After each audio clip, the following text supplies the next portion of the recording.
Hi, this is Bill Watkins. Yesterday, we introduced 2 Peter with verse 1.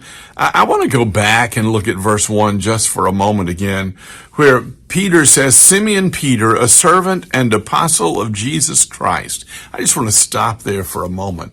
The word that he uses for servant is an interesting word in the Greek. It's doulos. Doulos means a slave, not just a paid servant, but a slave who is actually not paid. And even though it seems like that would be a title of humiliation, it's the title of the greatest people in the scriptures.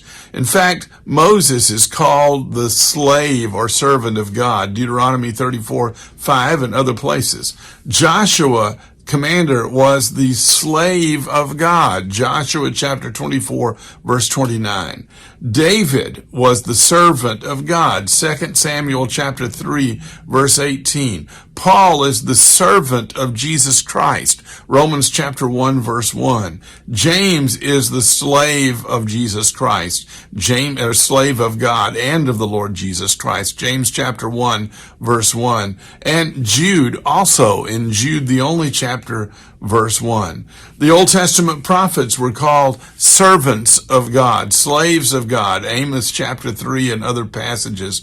And Christian people are often called Christ's slave, as in Acts chapter 2, verse 18, 1 Corinthians chapter 7, verse 22, and a lot of others. What does that mean?